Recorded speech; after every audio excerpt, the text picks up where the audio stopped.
안녕하세요. 리더십 전문가, 변화 디자이너 허인구 박사입니다. 여러분은 평소에 정치라는 단어를 들으면 어떤 느낌이 드십니까? 정치는 해야 될까요? 아니면 하지 말아야 할까요? 어떤 팀장이 자신의 팀이 상사와 조직으로부터 지지와 지원을 잘 받지 못한다면 무엇이 문제일까요? 그리고 그 원인은 무엇일까요? 물론 여러 가지 원인이 있겠지만 팀장의 정치력도 그 중 하나라고 볼 수 있습니다. 정치라는 것은 권력을 획득하고 사용하는 과정입니다. 우리가 자본주의에서 돈이 경제적 교환의 수단이라고 말한다면 정치는 조직의 사회적 교환의 매개체라고 볼 수 있습니다. 일반적으로 정치를 위해서는 정치적 기술, 즉 폴리티컬 스킬을 개발해야 합니다. 정치적 기술은 조직 환경에서 사회적인 영향력을 발휘하는 기술을 설명하기 위해 만든 개념입니다.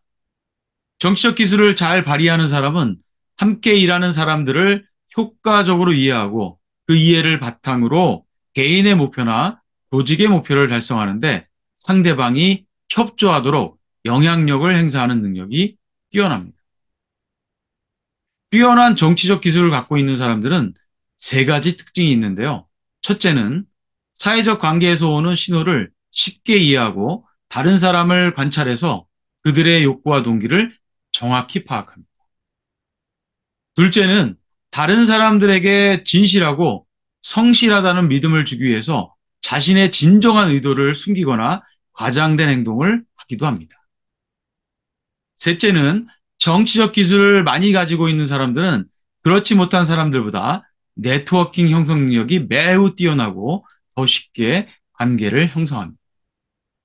그래서 리더십에 위치해 있는 사람들은 정치를 나쁘게만 생각할 것이 아니라 자신이 맡고 있는 조직과 구성원들을 위해서 개발하고 활용할 필요가 있는 것이죠.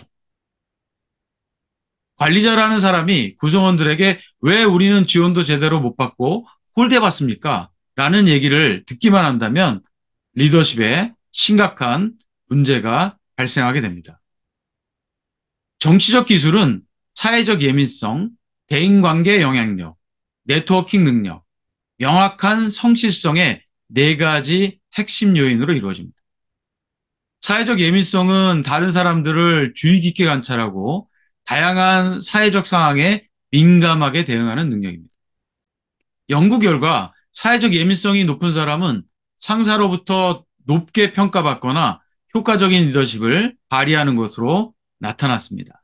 대인관계 영향력은 다른 사람들에게 강력한 영향력을 발휘하는 예리하면서 설득력 있는 개인 스타일입니다.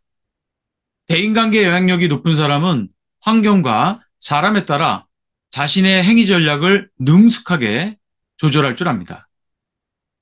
다음으로 네트워킹 능력은 다른 사람들과 다양한 인적 관계를 개발하고 형성하는 능력을 말합니다.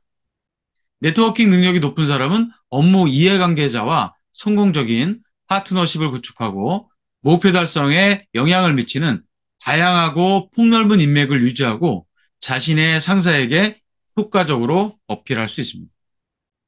마지막으로 높은 성실성은 진실성과 정직성 그리고 진정성을 의미합니다.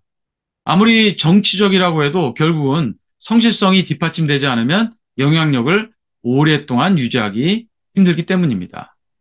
리더로서 정치적 기술을 개발하기 위해서는 조직 문화를 이해하고 권력을 가진 사람이 누구인지 파악하고 자신의 상사와 우호적인 관계를 개발해야 합니다. 더 나아가 다른 사람들이 듣기 좋아하는 말을 할 줄 알아야 되고 충직하고 정직한 팀 플레이어가 되어야 합니다. 그리고 이러한 과정을 통해 인정받을 때 높은 정치력을 발휘할 수 있습니다. 여러분, 지금까지 정치와 정치적 기술에 대해서 말씀드렸는데요. 정치가 나쁜 거 아닙니다. 네, 끝까지 시청해 주셔서 감사합니다.